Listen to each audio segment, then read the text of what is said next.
नमस्कार, मेरा नाम है दिव्यांशी और आप देख रहे हैं लल्लन टॉप अड्डा विद डॉक्टर्स। लल्लन टॉप अड्डा विद डॉक्टर्स में हम लगातार देश विदेश के तमाम मेडिकल और हेल्थ एक्सपर्ट से बात कर रहे हैं ताकि कोविड से जुड़े तमाम विषयों की सही जानकारी आप दर्शकों तक पहुंचा पाएं।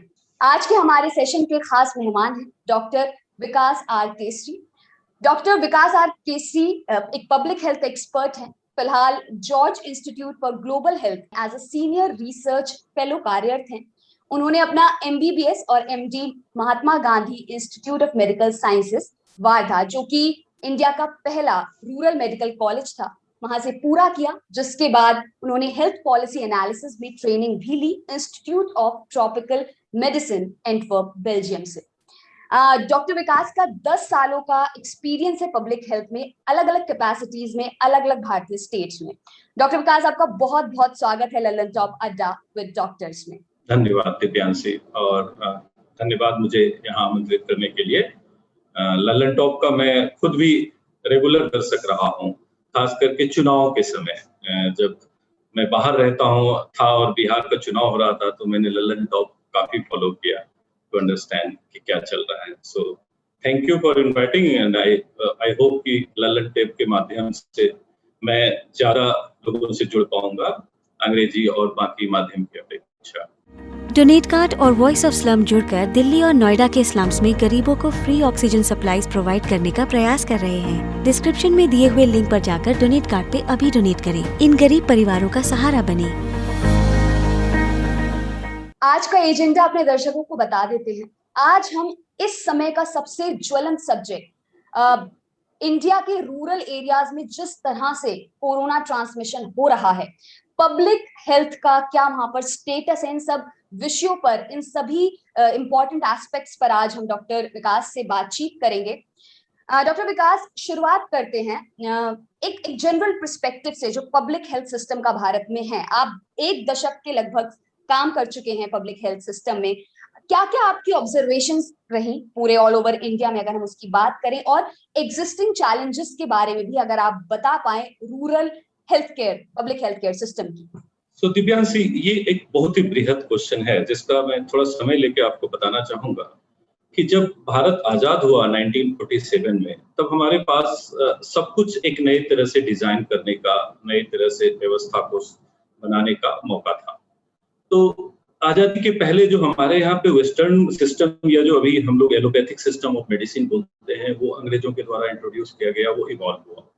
तो हम इसके साथ साथ हमारी भारतीय पद्धति के भी उपचार थे जो आजादी के पहले चल रहे थे साथ साथ। लेकिन आजादी के बाद हमारी कंट्री ने एक तरह से एलोपैथिक मेडिसिन को ज्यादा अपनाया, और आजादी के समय ही एक सर जोसेफ फोर्ड करके उनका एक रिपोर्ट आया था, जो काफी कॉम्प्रिहेंसिव रिपोर्ट था कि भारत में आगे चल के स्वास्थ्य व्यवस्था को कैसे सुदृढ़ किया जा सकता है, कैसे बनाना चाहिए। जो भारत, जो कि एक मेनली ग्रामीण कंट्री है, जहाँ ज्यादातर लोग, मेजोरिटी लोग, अगर पूरे इंडिया की बात करें तो अभी भी 65% लोग रूरल एरिया में रहते हैं। उस टाइम तो बहुत ज्यादा ऑफ प्रोपोर्शन था। तो रूरल एरिया में स्वास्थ्य सुविधाओं को कैसे सुदृढ़ किया जा सकता है। सर जोसेफ बोर्ड का रिपोर्ट हमारे पब्लिक हेल्थ के सेक्टर में बहुत ही माना हुआ और एक काफी एक्सेप्टेड रिपोर्ट है, और उस रिपोर्ट ने रूरल हेल्थ के लिए एक अच्छा खांचा तैयार किया था। उस रिपोर्ट में ये कहा गया था कि किस तरह से जो rural primary health care delivery system है, वो 3 चरणीय होना चाहिए, 3 टियर सिस्टम होना चाहिए। विलेज लेवल में एक कोई विलेज लेवल वर्कर हो, फिर एक सब हेल्थ सेंटर हो, and then primary health centre.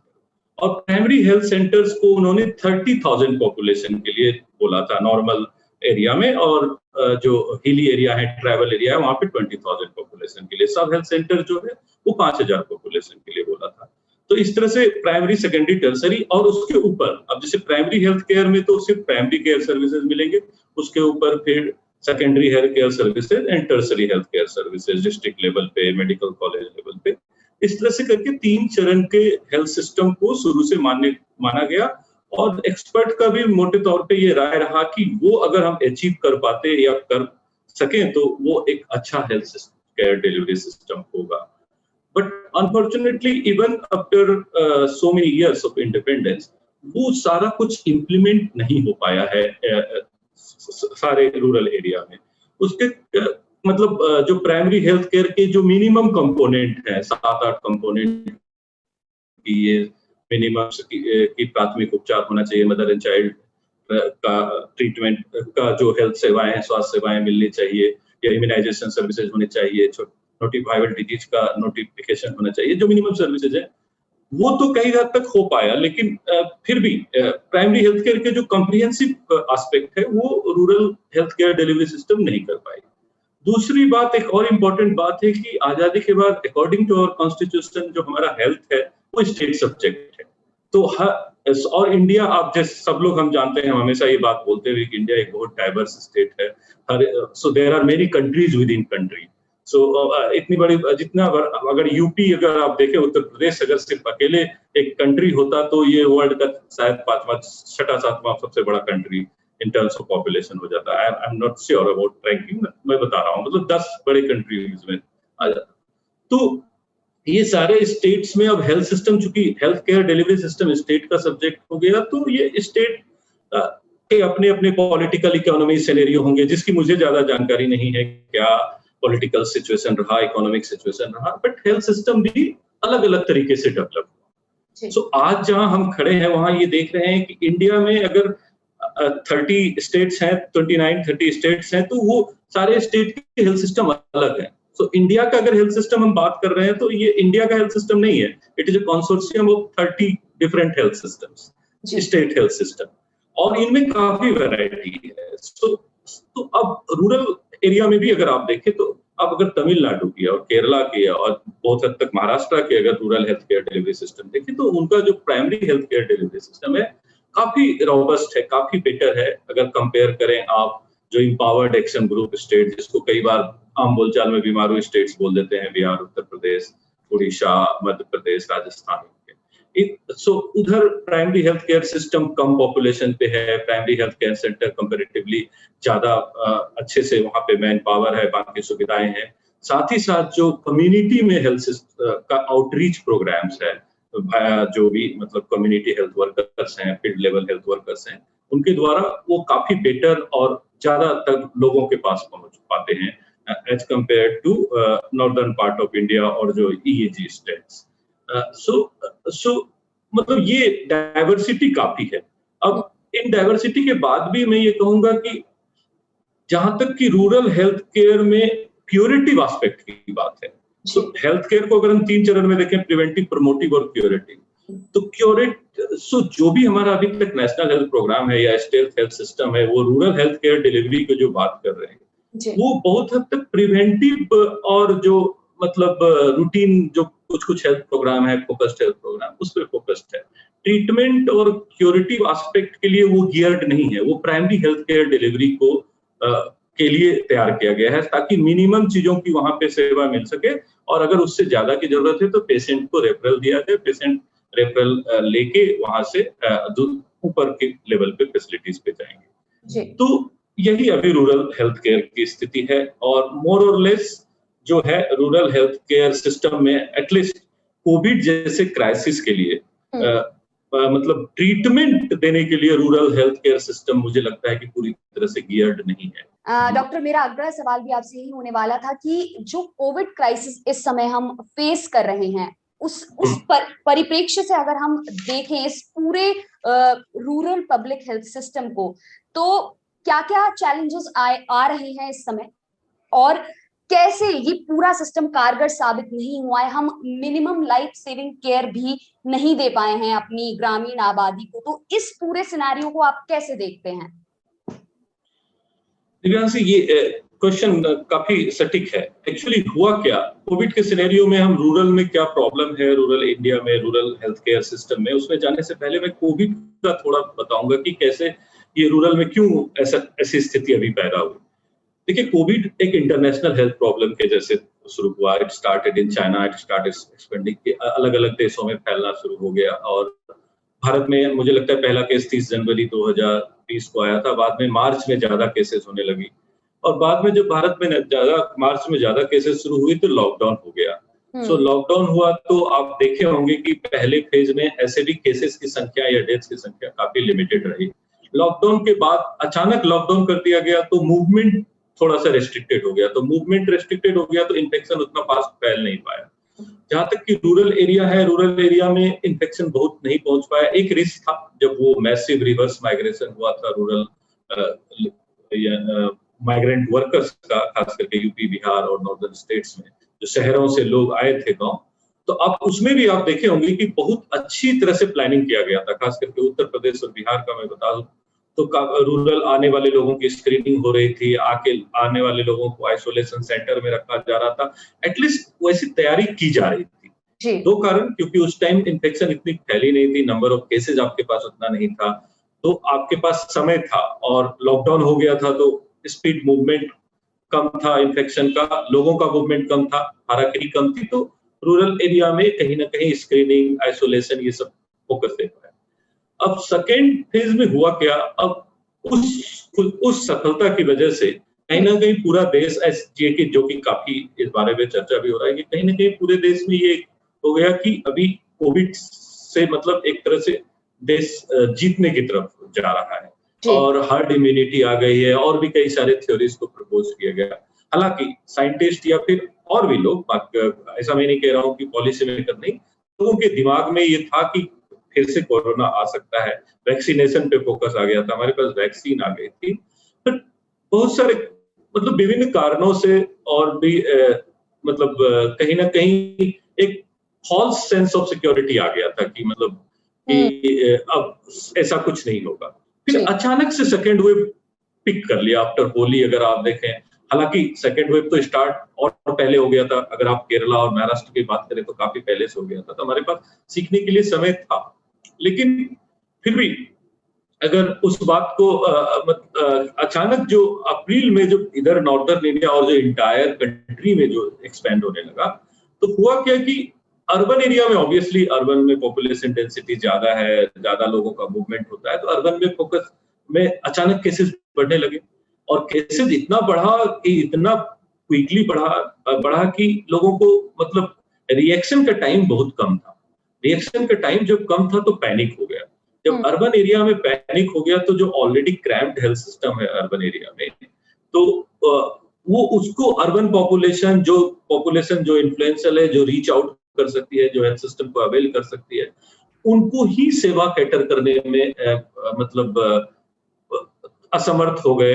फिर एक तरह से कायोस की स्थिति बन गई चारों तरफ, और ये सोशल मीडिया और कम्युनिकेशन के एज में ये सारा न्यूज जो है हर जगह फैला। रूरल के लोगों ने भी देखा कि इस सिस्टम में लोग कैसे भाग रहे हैं, दौड़ रहे हैं, और एट द सेम टाइम चूंकि नेशन वाइड लॉकडाउन भी नहीं था, मूवमेंट भी जारी था, कुछ माइग्रेशन भी हुआ, रूरल अर्बन इंटर मूवमेंट भी चालू था, तो ये धीरे धीरे रूरल एरिया में भी फैल गया, और नई स्ट्रेन थी, नई स्ट्रेन की वजह में ट्रांसमिसिबिलिटी ज्यादा है माना जा रहा है, तो इस वजह से रूरल एरिया में केसेस फैलने लगे। लेकिन चूंकि सिस्टम जो कि लिमिटेड था, वो अर्बन एरिया में ही सर्विसेज प्रोवाइड करने में इतना मतलब एक तरह से परेशान हो गई कि रूरल एरिया की तरफ ध्यान नहीं जा पाया। और जैसा कि मैं पहले बताया कि रूरल एरिया में ऑलरेडी जो हेल्थ सिस्टम इंफ्रास्ट्रक्चर है या हेल्थ सिस्टम जिस तरह से ऑर्गेनाइज्ड है वो काफी लिमिटेड है, और मतलब पर्याप्त यानी तैयारी की कमी है। अब इन सब वजहों से कहीं ना कहीं रूरल एरिया छूट गया पहले। अब जब एक तरह से कुछ केस स्टेबलाइजेशन हुआ है बिकॉज ऑफ लॉकडाउन और अलग और भी कई कारणों से, और एपिडेमिक का एक अपना मूवमेंट भी होता है, तो नाउ अब जब रूरल एरिया की न्यूज सामने आ रही है, रूरल एरिया में लोग कैसे सफर कर रहे हैं वो सामने आ रहा है, तो अब कई सारे एक्शन लिए गए हैं, तो अब उनके परिणाम लेकिन बाद में देखे गए हैं। लेकिन इस बीच में जो रूरल एरिया में है वो केसेस काफी ज्यादा रूरल एरिया के लोग सफर कर पाए, क्योंकि शायद हेल्थ सिस्टम उनके तक पहुंच नहीं पाए।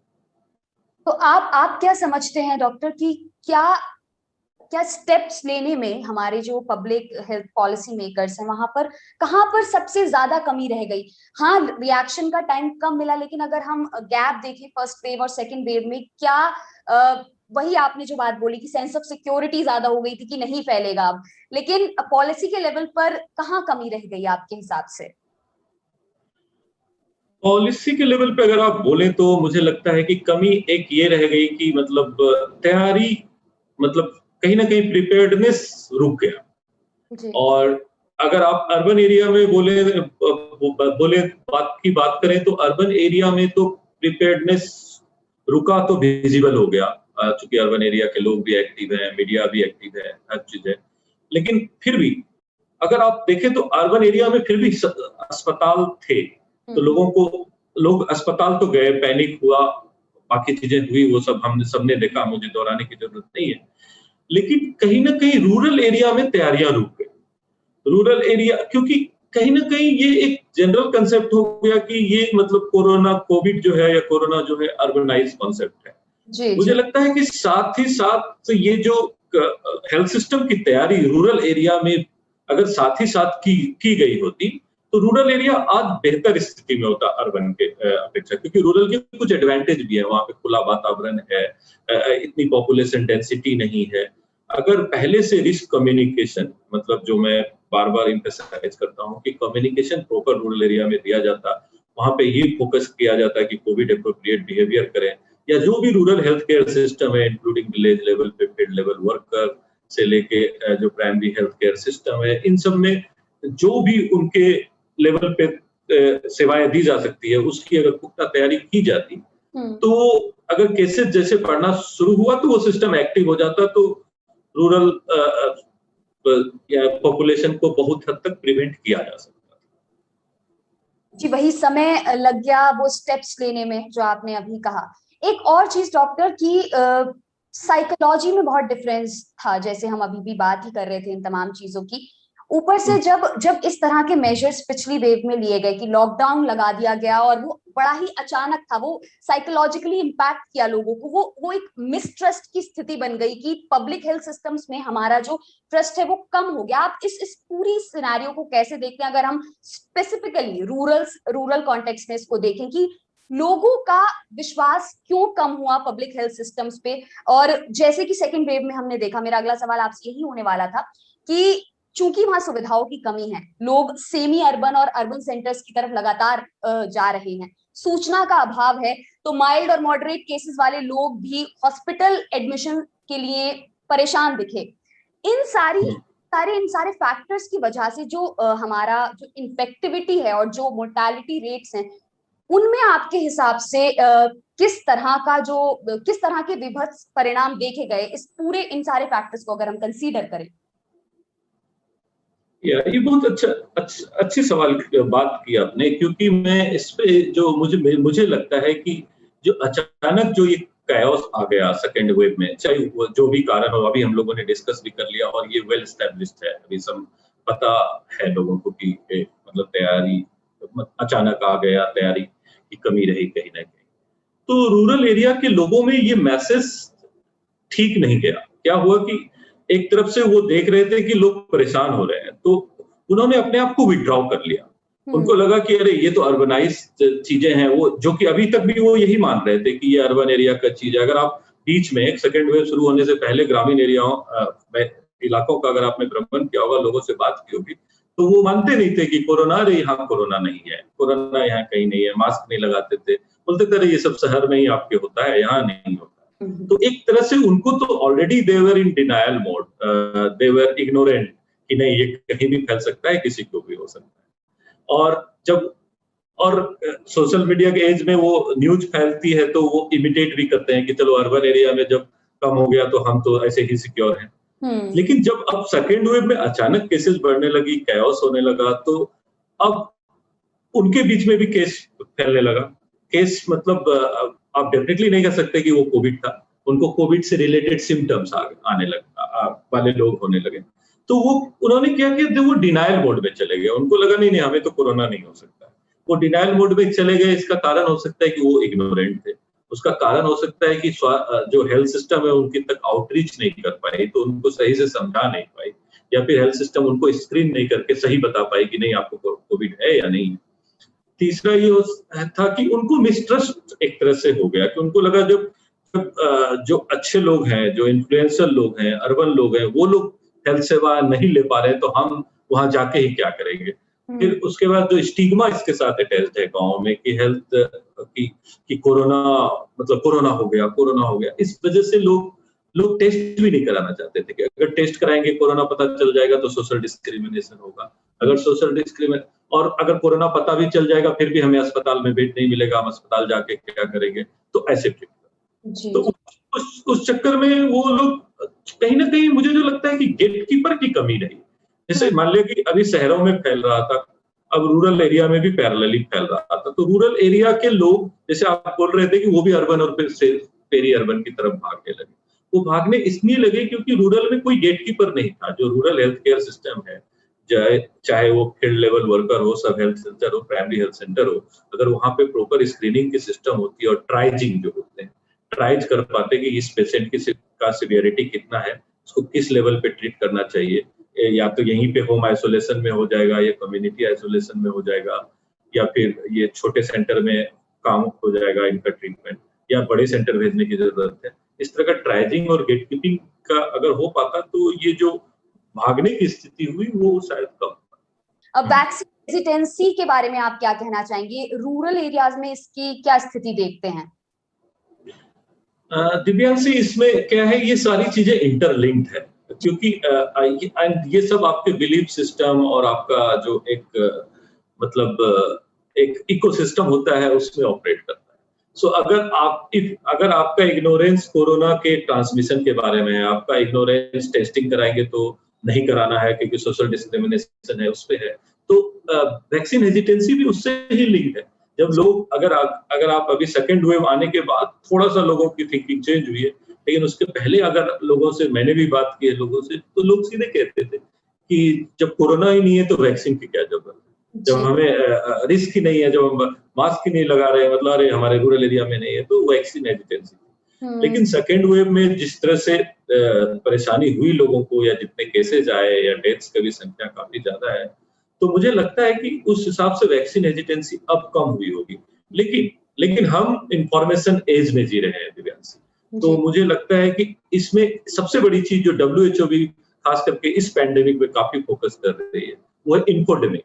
मतलब सही इंफॉर्मेशन लोगों तक कम नहीं पहुंचे, गलत इंफॉर्मेशन बहुत फैल रही है, चाहे सोशल मीडिया का माध्यम हो, यूट्यूब के वीडियोज हो, या और भी तरह तरह के फेक न्यूज जो बोलते हैं। सो इन्फोडेमिक वर्ड पे काफी फोकस किया गया है। इन्फोडेमिक में मतलब जो कि राइट इंफॉर्मेशन नहीं, रॉन्ग इंफॉर्मेशन या मिस इंफॉर्मेशन गाँव में और इनसे ज्यादा फैलना। और मुझे लगता है कि सोशल मीडिया जितनी मतलब जो इंटरनेट और जो सोशल मीडिया है, इनका रीच इतना फास्ट और क्विक है कि अगर कोई इन्फोडेमिक भी चीजें या गलत भी चीजें भी फैलती है तो फास्ट फैल जाती है। और रूरल एरिया में तो ऐसी चीजों के लिए मॉडरेशन की जरूरत है। मान लिया कि अगर हमारे घर में बच्चे को कोई गलत जानकारी हो गई किसी चीज की और वो हमसे डिस्कस करेंगे तो हम उनको करेक्ट करते हैं। तो वैसे ही रूरल एरिया में अगर इन्फोडेमिक फैल रहा है तो उसका एक काउंटर क्या होना चाहिए था कि रिस्क कम्युनिकेशन प्रॉपर होना चाहिए था, उनके तक सही जानकारी पहुंचानी चाहिए थी। और उनके तक सही जानकारी सिर्फ आपके मेरे या किसी बहुत एक्सपर्ट आदमी के हाथ से नहीं, उनके द्वारा सही जानकारी उन लोगों से जिन पे वो ट्रस्ट करते हैं, चाहे उनके गांव की आशा हो या उनके गांव के मुखिया हो या और भी लोग हो सकते हैं। हो सकता है कि उनके गांव के नॉन फॉर्मल प्रोवाइडर हो, कोई होम्योपैथी प्रैक्टिशनर हो जिन पे वो बहुत भरोसा करते हैं। अगर वो उनको सही इंफॉर्मेशन देते तो शायद ये फैल पाती। तो ये सारी स्ट्रेटजी का कहीं ना कहीं वैक्सीन हेजिटेंसी में अब काम करना चाहिए। अभी जो मुझे समझ रहा है कि अभी जो मैंने जानकारी हासिल की है, मुझे लगता है कि वैक्सीन हेजिटेंसी कुछ जगहों पे है, कुछ जगहों पे इसका अपोजिट भी है। लोग वैक्सीन लेना चाह रहे हैं, जहां पे खास करके ज्यादा लोग सफर किए हैं, मोर्टेलिटी हुई है, वहां पे वैक्सीन का एक्सेप्टेंस बढ़ा। जी डॉक्टर, हमने समस्याओं के बारे में बात की कि क्या क्या challenges rural health care system को फेस कर रहे हैं। उपायों पर अगर हम बात करें और यहाँ पर स्पेसिफिकली हम फोकस करें एक्टिव सर्विलांस की और टेस्टिंग फैसिलिटीज को कैसे हम स्पीड अप कर सकते हैं और रॉबस्ट बना सकते हैं, उस पे क्या इमीडिएट मेजर्स आप बताना चाहेंगे? क्या सुझाव होंगे आपके कि हम तत्काल प्रभाव से उन चीजों को करके इस पूरे जो इंफ्रास्ट्रक्चर है उसको अभी मजबूत कर सकते हैं? दिव्यांशी, इस डायरेक्शन में और अभी कुछ बहुत ही ठोस कदम लिए गए हैं गवर्नमेंट ऑफ इंडिया के ministry of health and family welfare से। अगर आप देखेंगे तो रिसेंटली उन्होंने जो स्टैंडर्ड ऑपरेटिंग प्रोसीजर है रूरल एरिया और पेरी अर्बन एरिया में कैसे कोविड का स्ट्रेटजी होना चाहिए, मैनेजमेंट का, कंटेनमेंट का और स्क्रीनिंग का, एक्टिव सर्विलेंस का, वो जारी किया। और उसमें काफी ही मतलब अच्छे से गाइडलाइन में ये बताया गया है कि रूरल एरिया में अप्रोच क्या होना चाहिए सर्विलेंस का, कैसे। और उसके साथ अगर आपने एक और न्यूज पढ़ा होगा कि आईसीएमआर ने अप्रूव किया है एक जो सेल्फ टेस्टिंग किट, जो हम घर बैठे बैठे आप अपनी टेस्टिंग कर सकते हैं। ये सारी चीजें लिंक्ड है। उसके बाद अगर कल का आपने न्यूज पढ़ा होगा, कल या परसों का, तो पंचायती राज मिनिस्ट्री ने बहुत ही ह्यूज कुछ 800 कुछ करोड़ रुपए ये किए हैं, मतलब सैंक्शन किया है पंचायती राज के जो लीडरशिप है लोकल लेवल पे, जो उनको कम्युनिकेशन स्ट्रेटजी में इन्वॉल्व करने के लिए। तो ये सारा ठोस कदम अब लिया गया है रूरल कोविड स्प्रेड को फर्दर रोकने के लिए या फिर उसके प्रभाव को रोकने के लिए, तो अच्छे कदम लिए गए हैं। सो एक्टिव सर्विलेंस उसका एक इंपॉर्टेंट पार्ट है। एक्टिव सर्विलेंस को करने के लिए अब अगेन इंडिया एक बहुत बड़ी कंट्री है, वो गाइडलाइन रिलीज हुआ है गवर्नमेंट ऑफ इंडिया से और ये इम्प्लीमेंटेशन होना है स्टेट पे। हर स्टेट की कैपेसिटीज अलग है। अगर यही इम्प्लीमेंटेशन केरला को करना है, तमिलनाडु को, वो ज्यादा इफेक्टिव कर पाएंगे क्योंकि उनकी रूरल हेल्थ सिस्टम ज्यादा सुदृढ़ है, उनके रूरल हेल्थ जो फील्ड वर्कर हैं ज्यादा एक्टिव हैं, ज्यादा क्लोजली, मतलब नंबर्स भी ज्यादा होंगे। अब यही इसी चीज को अगर बिहार, यूपी जैसे जगह में लागू करना है तो मल्टीपल चैलेंजेस हैं, क्योंकि आपके यहाँ जो प्राइमरी हेल्थ सेंटर है वही कम है, फिर आपके यहाँ जो फील्ड लेवल वर्कर्स हैं उनकी संख्या कमी है, कहीं ना कहीं वो और भी कामों में ओवरबर्डन है। साथ ही साथ हमारे पॉपुलेशन का भी स्ट्रक्चर देखें तो लिटरेसी रेट भी हमारे यहाँ कम है, मतलब यूपी और बिहार के और जो भी इधर जो ईएजी स्टेट्स हैं, जिसको हम लोग ईएजी बोलते हैं, बट मुझे पसंद नहीं है वो टर्म, बीमार स्टेट्स भी बोलते हैं लोग, बट इन स्टेट्स में गांव में एजुकेशन लेवल कम है।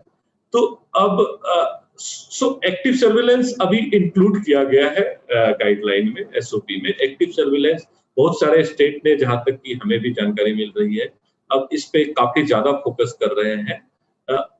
अब health care, rural health care worker को ट्रेन करके इसमें शामिल किया जा सकता है। अब ये होम जो सेल्फ टेस्टिंग किट जो आ गई है वो भी इसमें मदद करेगा।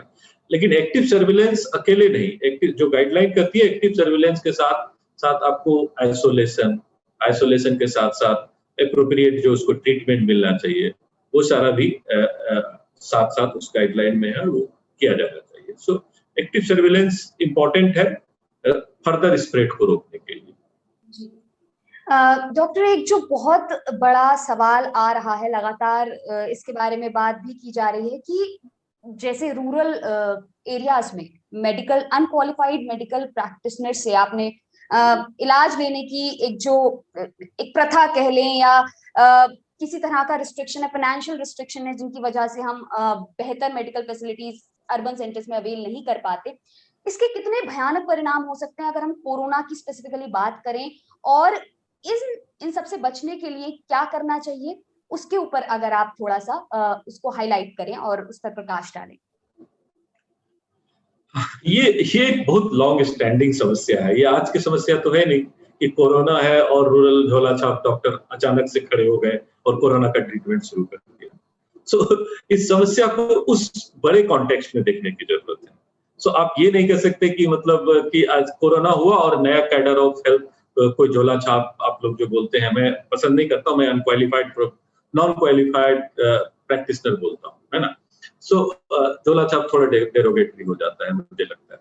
सो वो अचानक नहीं खड़े हुए हैं, वो rural health care delivery system का इंटीग्रल पार्ट है सालों से, वर्षों से, और जो गांव के लोग हैं उन पे वो ट्रस्ट करते हैं, उनका उस पे भरोसा है, उनके उस पे भरोसा उनकी नॉलेज की वजह से या वो जो ट्रीटमेंट देते हैं उसकी वजह से शायद कम होगा। वो हालांकि वो उनको उनके ट्रीटमेंट पे भी फेथ रहता है, तभी तो वो भरोसा बनता है। लेकिन उससे ज्यादा वो है कि जब जो आपके इमरजेंसी में, जो आपके दुख के क्षण में आपके काम आ सकते हैं, जो एक कहते हैं ना कि health care delivery system accessible होने चाहिए, एक्सेप्टेबल होने चाहिए, अफोर्डेबल होना चाहिए और क्वालिटी होना चाहिए। तो क्वालिटी लास्ट में आता है AAQ। सो वो जो पहला 3A है या 4A है, वो सारा आपको रूरल जो प्रैक्टिशनर है वो गांव वाले लोगों के लिए उनके पास है, they are easily accessible, they are acceptable, because वो जिस तरह से आप बोले वो ट्रीटमेंट देने के लिए तैयार होते हैं, they are acceptable in the society, तो they are affordable many times, although many times वो लोग भी ज्यादा पैसे लेते ही होंगे।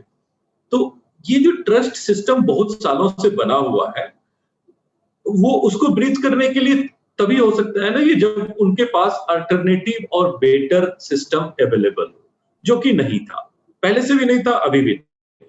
अब कोविड के टाइम में क्या हुआ, जब उन्होंने देखा कि जब पढ़े लिखे लोग, पैसे वाले लोग, शहरों में रहने वाले लोग भी स्ट्रगल कर रहे हैं, इधर उधर भागे फिर रहे हैं, परेशान हो रहे हैं, लोगों को पैसे रहते ही सुविधा, बेड नहीं मिल पा रहा है, बेड मिल रहा है तो बाकी फैसिलिटी नहीं मिल पा रही है, तो उनको इस सिस्टम से एक तरह से मैं बोलूंगा मिसट्रस्ट हो गया, लैक ऑफ ट्रस्ट हो गया कि भाई इस सिस्टम में अब हमारे लिए क्या जगह बनेगी जब इन्फ्लुएंशियल लोगों को जगह नहीं मिल पा रही है। तो वो they fall down on their own system, जो उनकी ट्रस्टवर्दी सिस्टम थी, तो दे स्टार्टेड गोइंग टू पहले, तो ये सारी चीज जैसे मैंने पहले भी बताया इंटरलिंक्ड है।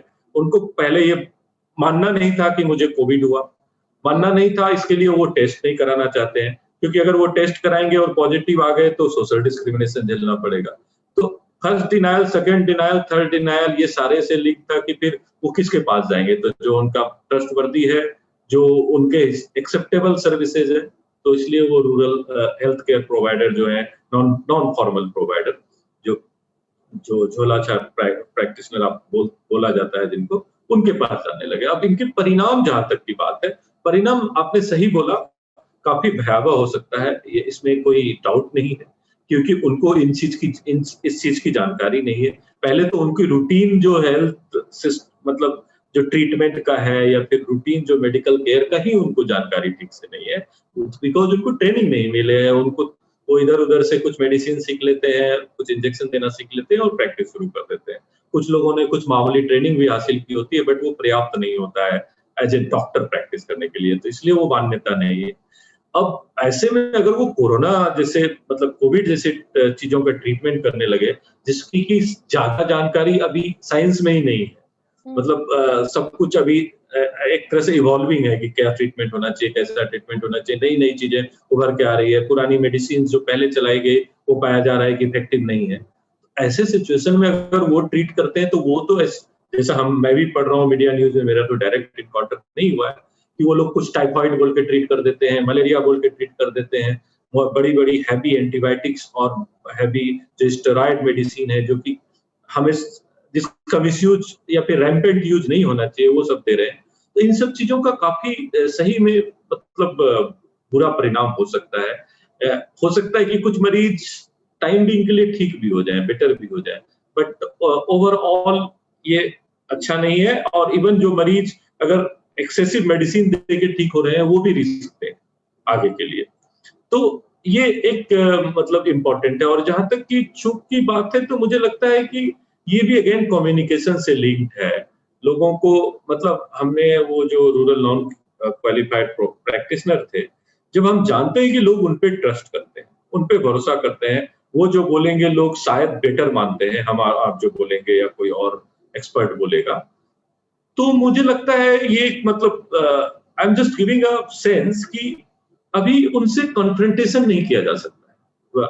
मतलब health system should not confront with this मतलब rural non formal care provider. अभी उनको भी एक तरह से एब्जॉर्ब करने का जरूरत है। मैं एब्जॉर्ब करने का मतलब ये नहीं, मिसकोट इसको नहीं किया जा सकता, कहा जाए कि मैं उनको ये कह रहा हूँ कि उनको ट्रीटमेंट देने का मैसेज, ऐसा नहीं कह रहा हूँ। कह रहा हूँ कि उनको आप कॉन्फिडेंस में लीजिए कि भाई तुम ट्रीटमेंट मत दो, you are not kind of train to provide this treatment. तो तुम उनको सही सलाह दो कि क्या करना चाहिए, क्या नहीं करना चाहिए। तुम टेस्टिंग के लिए सही सलाह दो, तुम उसको आइसोलेशन के लिए सही सलाह दो। अगर वो होम आइसोलेशन में है तो उसका गाइड काम करो। उनको अगर थोड़ी ट्रेनिंग दे दे तो वो मॉनिटरिंग भी कर सकते हैं, टेम्परेचर मॉनिटरिंग, वाइटल मॉनिटरिंग भी कर सकते हैं। तो बट उनको ये बोला जाए कि तुम मेडिसिन मत दो, तुम मेडिसिन जो है वो हेल्थ केयर प्रोवाइडर देंगे, बाकी कम्युनिकेशन में, कॉन्फिडेंस बिल्डिंग में, लोगों को आइसोलेशन में, इन चीजों में आप हेल्प करो। तो वो एक तरह से वो समावेशी नीति होगी, कॉन्फ्रंटेटिव नहीं होंगे। कॉन्फ्रंटेटिव पे होने पे तो फिर बिकॉज अभी लोग उन पे ट्रस्ट कर रहे हैं तो वो भी अलग अलग तरह के मिसकॉन्सेप्शन फैलाएंगे, फिर गांव में फिर और माहौल अलग होगा कि भाई नहीं मैं ट्रीट कर सकता, अरे ये ऐसा होगा वैसा। So let us involve them into communication. Doctor, policy, क्योंकि कम्युनिकेशन की सबसे ज्यादा बात हो रही है, अगर कम्युनिकेशन स्ट्रैटेजी हम इफेक्टिव बनाएं तो बहुत सारी जो चीजें हैं वो बेहतर हो सकती हैं। तो आपके हिसाब से वो क्या स्टेप्स होने चाहिए, चाहे हम माइक्रो लेवल पर बात करें, चाहे अगर हम एक स्ट्रक्चरली बात करें उन सारी चीजों की, और पॉलिसी लेवल पर क्या वो स्टेप्स होने चाहिए जो एक इफेक्टिव कम्युनिकेशन स्ट्रैटेजी बनाने में मददगार साबित हो सकते हैं? इफेक्टिव कम्युनिकेशन स्ट्रेटजी जो होता है, कोई भी रिस्क कम्युनिकेशन जो होता है, उसका 4-5 मेन है। वो एक्शनेबल होना चाहिए। ये नहीं कि आपने, अब जैसे मैंने अपने एक आर्टिकल में भी लिखा था कि सोशल डिस्टेंसिंग जो वर्ड है ना, ये रूरल एरिया के कभी भी मतलब समझ नहीं आया। वो मतलब they could not relate to this word, but उसके लिए फिर हमारे यहाँ पे 2 गज की दूरी और ऐसे शब्द भी आए जिससे कि ज्यादा रिलेट कर पाए होंगे लोग। लेकिन जैसे कि मतलब उनके लोकली एक्सेप्टेबल जिस चीज से वो डायरेक्टली रिलेट कर पाए और उसको मतलब फॉलो कर पाए, ऐसे वर्ड्स या ऐसे एक्शनेबल कम्युनिकेशन स्ट्रेटजी होने चाहिए। क्रेडिबल होनी चाहिए वो जो कम्युनिकेशन स्ट्रेटजी है, वो साइंस से बैक्ड होना चाहिए कि ये इफेक्टिव है। रेलिवेंट होना चाहिए कि जैसे मतलब जिस क्षेत्र में है, अब मान लिया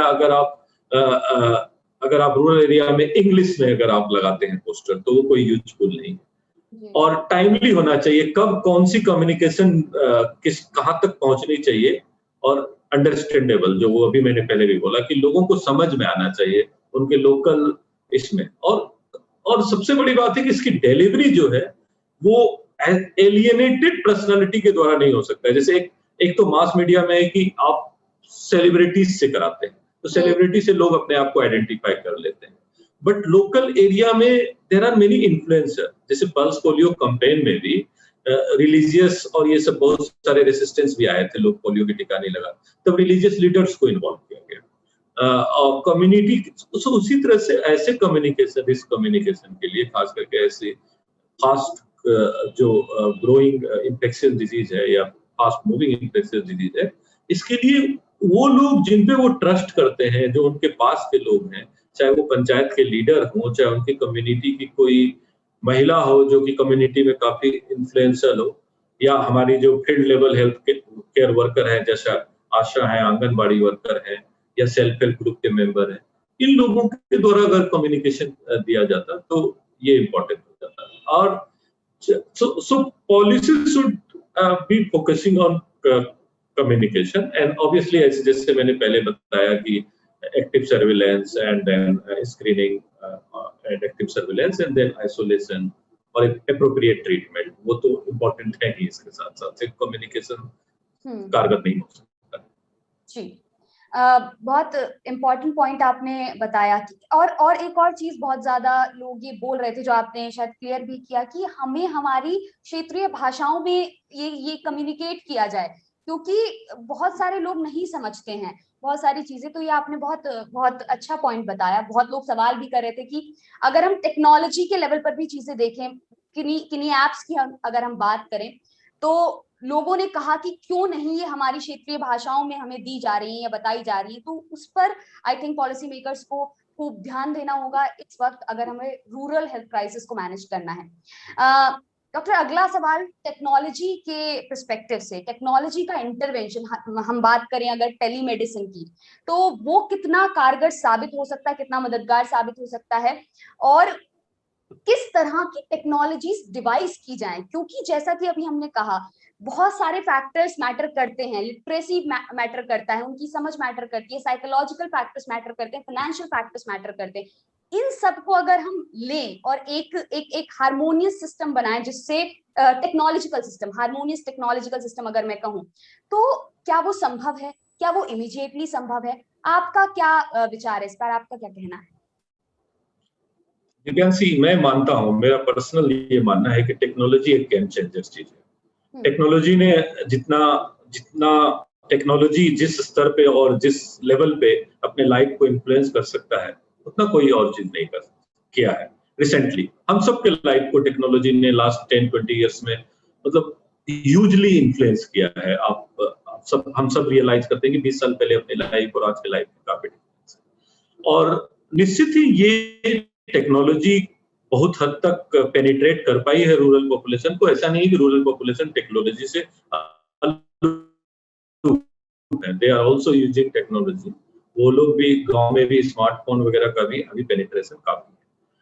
सो टेक्नोलॉजी, मुझे लगता है कि अगर टेक्नोलॉजी इफेक्टिवली यूज किया जाए तो गेम चेंजर हो सकता है और इसको बहुत हद तक यूज भी किया गया। जैसे but at the same time मुझे पर्सनली लगता है कि technology can also be double edge sword, मतलब दोधारी तलवार हो सकता है। अगर टेक्नोलॉजी की सही से यूज नहीं किया तो ये मिसयूज भी हो सकता है।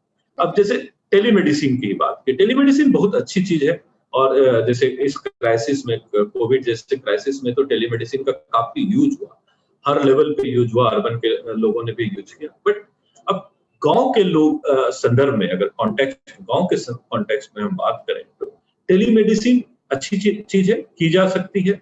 गांव में आज के डेट में टेक्नोलॉजी भी है, गांव के पंचायत भवन वगैरह जो है वो हाई स्पीड इंटरनेट से बहुत हद तक कनेक्ट हो चुके हैं, तो वहां पे एक टेलीमेडिसिन सिस्टम लगाया जा सकता है।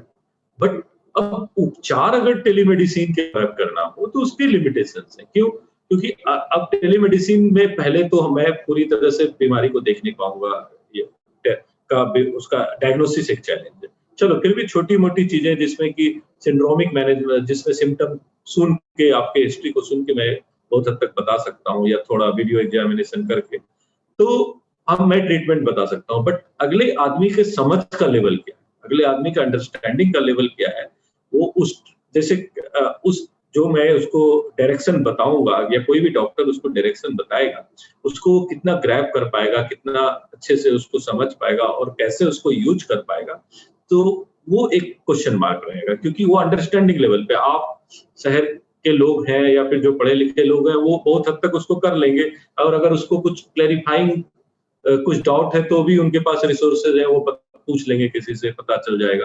लेकिन गांव में ये लेवल है। सो मुझे लगता है कि telemedicine in rural context is good, but it will require some minimal level of moderation. कुछ ना कुछ मॉडरेशन होना चाहिए। अब आप ये कर सकते हो कि रूरल एरिया में जो हेल्थ केयर वर्कर हैं, जैसे आशा है, आंगनबाड़ी वर्कर है, या फिर और भी एक कोई different cadre of health worker, आप उनको मॉडरेशन के लिए रखो और connect them to more specialised people in urban area, जो कि टेलीमेडिसिन से उनको गाइड कर पाए कि क्या करना चाहिए। Direct relation between rural population and a specialist sitting in Delhi, Mumbai, Patna or Lucknow won't be very helpful, because वो culturally appropriate नहीं है और वो acceptability तो है, हो सकती है, बट वो है मतलब एक तरह से कम्युनिकेशन गैप है, क्योंकि दोनों के अंडरस्टैंडिंग की लेवल में काफी डिफरेंस है। हालांकि टेक्नोलॉजी को अभी यूज भी किया जा रहा है। अब टेक्नोलॉजी की कई और तरह से भी यूज हो सकता है। Technology can be harnessed for communication, but the challenge is कि अगर 60% पॉपुलेशन को, बिहार और यूपी जैसे जगह में रूरल पॉपुलेशन को अगर स्मार्टफोन और इंटरनेट का एक्सेस नहीं है तो वो मैसेज उनके तक पहुंचेगा। दूसरी बात कि अब जैसे टेक्नोलॉजी का एक और दूसरा यूज है कि मतलब पीपल को नहीं, health system can use it more effectively. अब जैसे सिस्टम में अगर, हेल्थ सिस्टम में अगर एक, जैसे अभी बहुत सारे ऐप चल रहे हैं कि जैसे कि कहाँ पे कितने बेड्स अवेलेबल हैं, या फिर एम्बुलेंस सर्विसेज के लिए ऐप है। अभी रिसेंटली आपने सुना होगा कि बिहार ने एक ऐप बनाया है, home isolation and tracking, hit app करके, जिसको कि प्रधानमंत्री ने भी काफी अप्रिशिएट किया और वो बोल रहे थे कि शायद नेशनली भी इसको इम्प्लीमेंट करने का सोच रहे हैं। तो उसमें उन्होंने एक ऐप बना दिया है कि जो होम आइसोलेशन में पेशेंट है उसको ऐप के माध्यम से ट्रैकिंग करेंगे। तो ऐसी चीजें जो टेक्नोलॉजी है, जो कि हेल्थ सिस्टम के लोग उसको यूज करके rural health care, rural population को बेटर हेल्थ केयर प्रोवाइड करने में हेल्प करे, उसमें टेक्नोलॉजी ज्यादा यूजफुल होगा। डायरेक्टली पॉपुलेशन को यूज करने के लिए थोड़ा अभी मुझे लगता है मॉडरेशन का जरूरत है जी। और कभी-कभी बैकफायर भी कर जाती है, जैसा कि मिस इन्फॉर्मेशन के केस में हम बार-बार देख रहे हैं कि जितना ज्यादा एक्सेस है उतने ही लेवल की मिस इन्फॉर्मेशन फैली हुई है। डॉक्टर, एक और इम्पॉर्टेंट एस्पेक्ट जिसकी हम बात करना चाहेंगे आपसे, वो है कि जो पब्लिक हेल्थ प्रोफेशनल्स हैं उनकी ट्रेनिंग किस तरह से होनी चाहिए, क्योंकि अभी आपने एक बात कही थी कि the rural population will connect more to their frontline people who are working there, और वो स्पेशलिस्ट से शायद इतना ज्यादा कनेक्ट नहीं फील कर पाए, और उस लिहाज से हम ट्रेनिंग प्रोसीजर क्या होना चाहिए, किस तरह से उनको ट्रेन किया जाए ताकि ये सब चीजें बेहतर तरीके से वो हैंडल कर पाए। रूरल हेल्थ, अब पब्लिक हेल्थ प्रोफेशनल देखिए, हर लेवल पे अलग अलग लोग हैं। अब जैसे हेल्थ केयर वर्कर हैं, आशा हैं, they are not kind of, उनकी ट्रेनिंग ट्रीटमेंट के लिए नहीं होती, उनकी ट्रेनिंग एक तरह से हेल्थ का मैसेज पहुंचाने के लिए, या फिर क्या सेवाएं किनको मिलनी चाहिए, वो सेवाएं मिली कि नहीं मिली, इंश्योर करने के लिए, मतलब वो लोग लिंक के रूप में काम करते हैं स्वास्थ्य केंद्र और जो गांव की कम्युनिटी है उनके बीच, ठीक है। तो उनकी ट्रेनिंग उस लेवल से है और वो ट्रेनिंग मॉड्यूल बने हुए हैं और बहुत हद तक वो रॉबस्ट है, उसको इफेक्टिव इम्प्लीमेंटेशन करने की जरूरत ज्यादा है। मतलब मैं ये कोविड से रिलेटेड नहीं, नॉर्मल टाइम की बात कर रहा हूँ। उसी तरह से बाकी भी हेल्थ कैडर के लिए एक सिस्टम बना हुआ है इस तरह का, मतलब कि एक मेडिकल ऑफिसर अगर प्राइमरी हेल्थ सेंटर पे है तो वो क्या क्या ट्रीटमेंट देंगे और किस तरह से देंगे, बहुत हद तक गाइडलाइंस बना हुआ है। हालांकि बहुत सारे ट्रीटमेंट जो देने हैं उसके लिए स्टैंडर्ड ट्रीटमेंट गाइडलाइन जो है वो कहीं ना कहीं इंडिया में मिसिंग है। ये जो बहुत ज्वलंत मुद्दा रहा है मेडिकल फील्ड में कि आज तक कंट्री में स्टैंडर्ड ट्रीटमेंट गाइडलाइन जो कि पूरे कंट्री में एक ही तरह का हो, और कि प्राइमरी हेल्थ केयर सेंटर पे इस तरह से, मतलब हर लेवल के पे और हर टाइप के डिजीज के लिए स्टैंडर्ड ट्रीटमेंट गाइडलाइन, मतलब कई बार लागू, मतलब बनाए गए बट पूरी तरह से लागू कभी नहीं हो पाया। इसलिए आपने देखा होगा कि कोविड में भी बहुत सारे लोग बहुत तरह तरह की चीजों का ट्रीटमेंट करते हैं, मतलब एक्सपेरिमेंट। तो स्टैंडर्ड ट्रीटमेंट गाइडलाइन का तो अभाव रहा है, तो वो एक चीज है जहां तक की। और एक बात जो आपने कहा, शायद आप जो मीन कर रही थी, मतलब मैं उसको अपने हिसाब से अगर फ्रेम करूं तो, कि आप ये कह रही हैं कि जो पब्लिक हेल्थ की ट्रेनिंग है वो हेल्थ केयर वर्कर्स में भी कमी है। अब मैं जो कह रहा हूं कि जब डिस्ट्रिक्ट लेवल पे बात करें तो डिस्ट्रिक्ट लेवल के जो चीफ मेडिकल ऑफिसर है, सीएमओ, वो एक पूरे डिस्ट्रिक्ट जो 20-30 लाख पॉपुलेशन होता है यूपी बिहार जैसे स्टेट में, उसका एक तरह से वो हेल्थ के लीडर है और उनकी पब्लिक हेल्थ ट्रेनिंग नहीं हुई होती है। मतलब ये क्राइटेरिया नहीं है कि वो पब्लिक हेल्थ ट्रेंड है तभी वो सीएमओ बनेंगे या डिस्ट्रिक्ट के हेल्थ के हेड बनेंगे, जो भी ना बोलो, बिहार में सिविल सर्जन कम सीएमओ बोलते हैं। तो वो लोग कई बार अलग अलग तरह के स्पेशलिस्ट होते हैं या एमबीबीएस डॉक्टर होते हैं और वो बनते हैं। अब उनका जो वर्ल्ड व्यू होता है, चूंकि पब्लिक हेल्थ की ट्रेनिंग के अभाव में, वो पब्लिक हेल्थ क्राइसिस मैनेजमेंट के लिए बहुत ज्यादा, मतलब उनका जो है, मतलब नॉलेज या आप बोल सकते हो, मतलब एक्शन उस तरह से ओरिएंटेड नहीं होता है एज कम्पेयर टू तमिलनाडु या महाराष्ट्र, जहां पे की जो डिस्ट्रिक्ट हेल्थ ऑफिशियल्स हैं कि उनके लिए क्राइटेरिया है कि डिस्ट्रिक्ट हेल्थ ऑफिसर वही लोग बनेंगे जिन्होंने एमबीबीएस के बाद कुछ पब्लिक हेल्थ की ट्रेनिंग की, तो फिर वो लोग बेटर पोजीशन होते हैं ऐसे पब्लिक हेल्थ मैनेजमेंट में, पब्लिक हेल्थ एक्शन लेने में। तो वो कहीं ना कहीं लैकिंग है। वो भी कई बार गवर्नमेंट ऑफ इंडिया की तरफ से गाइडलाइन भी है, बहुत सारे स्टेट ने तैयारी भी की, उड़ीसा भी इम्प्लीमेंट करने का कोशिश कर रहा है और भी शायद स्टेट कर रहे हैं। बट एक जो ये हिंदी बेल्ट के स्टेट्स हैं, इसमें ये एक बहुत बड़ी कमी है कि यहाँ पे जो हेल्थ सिस्टम को जो चला रहा है उनकी पब्लिक हेल्थ की ट्रेनिंग एज सच नहीं हुई है।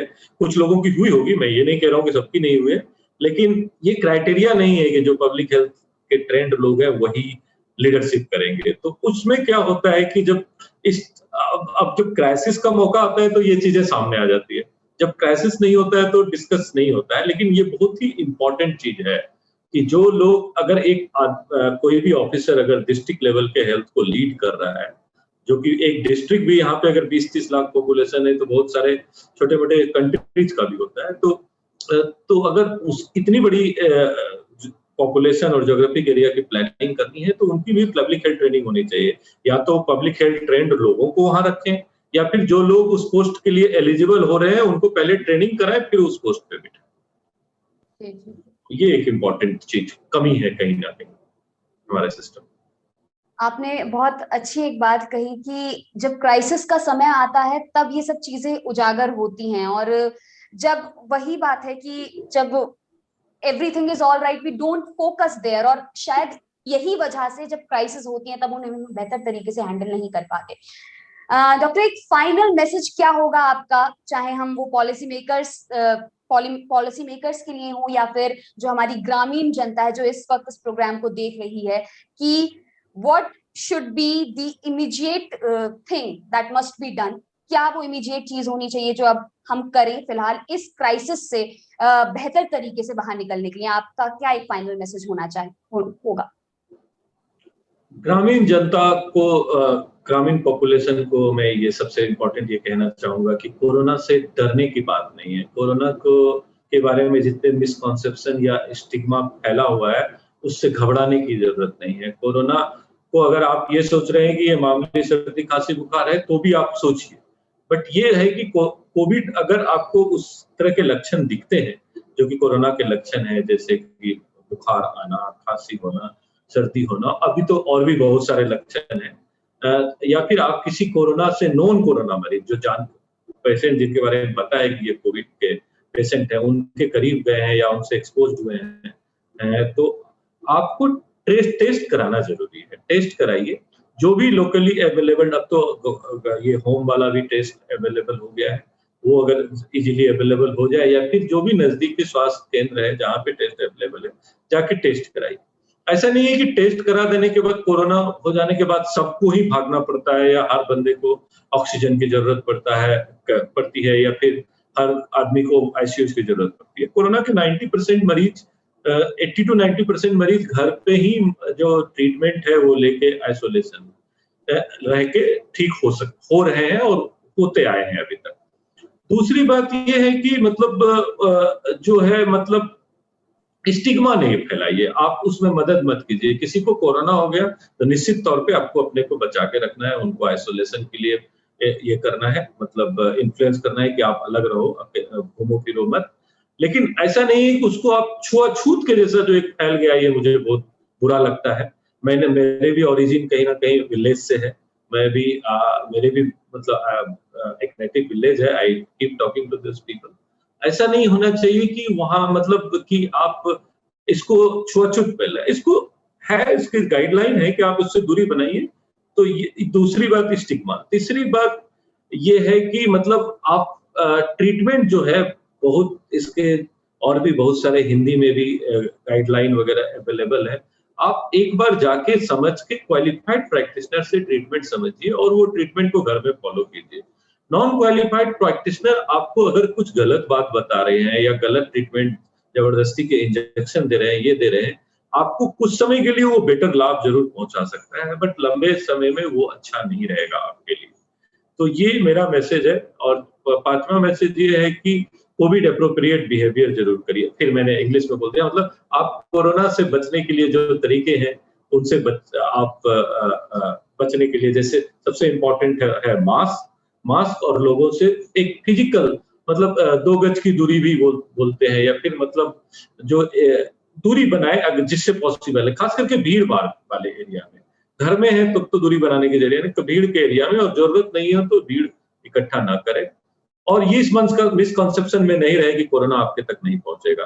ये एक फास्ट मूविंग इन्फेक्शियस डिजीज, मतलब बहुत ही फास्ट, तेज गति से चलने वाला संक्रमित रोग है, कहीं भी पहुंच सकता है। तो कोई भी इससे बच पाएगा इसकी गारंटी नहीं है, इसलिए सबको ही एप्रोप्रिएट बिहेवियर।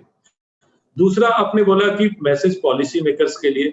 पॉलिसी मेकर्स के लिए मेरा ये कहना होगा कि देखिए, इतने सालों में हमने जो अपना आज का सेशन शुरू किया, यही बात की कि रूरल हेल्थ सिस्टम जिस तरह से 1946 के रिपोर्ट में, भोर कमेटी रिपोर्ट में जो रेकमेंड किया गया था, आज तक वो पूरे कंट्री में उस तरह का सिस्टम नहीं बन पाया।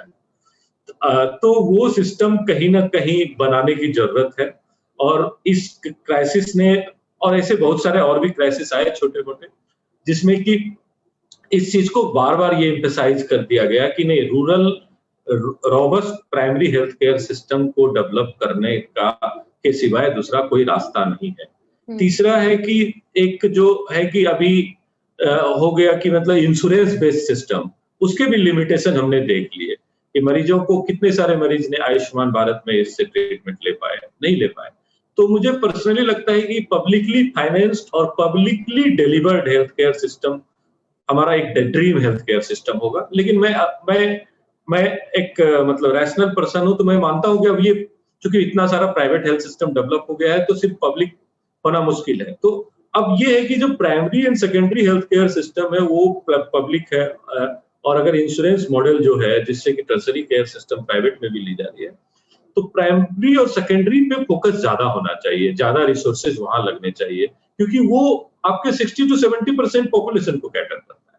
तो मेरा ये कहने का मतलब, ये क्राइसिस खत्म हो जाए तो पॉलिसी मेकर से मेरी यही अपील होगी कि वो इसको भूले नहीं और एक होलिस्टिक रिफॉर्म की तरफ, हेल्थ केयर सिस्टम को स्ट्रेंथन करने की तरफ एक बड़ा स्टेप उठाना चाहिए इस लर्निंग के बाद। और पहले भी लर्निंग हुई है, मतलब ये एक बहुत बड़ा वेकअप कॉल है कहीं ना कहीं, या फिर बोलिए कि वार्निंग कॉल। तीसरा जो एक आपने नहीं पूछा वो मैं आपको बोलूंगा, और आप जैसे सारे मीडिया कर्मी के, मीडिया के भाई बंधुओं को बोलूंगा कि मीडिया का भी मैं रिसेंटली फील कर रहा हूँ कि जब इस तरह का क्राइसिस होता है तभी हेल्थ को मीडिया हाईलाइट करती है, अदरवाइज हेल्थ मीडिया के रडार में बहुत पीछे रहता है। मतलब अभी बहुत ज्यादा हाईलाइट किया जा रहा है क्योंकि अभी सबसे बड़ी इश्यू ये है, लेकिन अदरवाइज जैसे मीडिया पॉलिटिक्स पे, इकोनॉमी पे और भी चीजों पे जितना फोकस करती है, हेल्थ पे बहुत कम फोकस होता है। तो मैं ये कह रहा हूं, जो आप आज देख रही हैं, जो मीडिया के लोग आज ऑब्जर्व कर रहे हैं, जो हाईलाइट कर रहे हैं, ये आज का प्रॉब्लम नहीं है, ये लंबे समय का प्रॉब्लम है। वो अलग बात है कि इस क्राइसिस का समय में वो उभर के आया है। तो जब इसलिए आप आपको लग रहा है रे इतना बुरा हाल है। तो मैं ये कहूंगा कि मतलब media being a watch dog of society, और मीडिया एक तरह से पिलर है सोसाइटी के, तो दे शुड आल्सो मतलब हेल्थ को प्रायोरिटी में उनको भी रखना चाहिए लंबे समय से।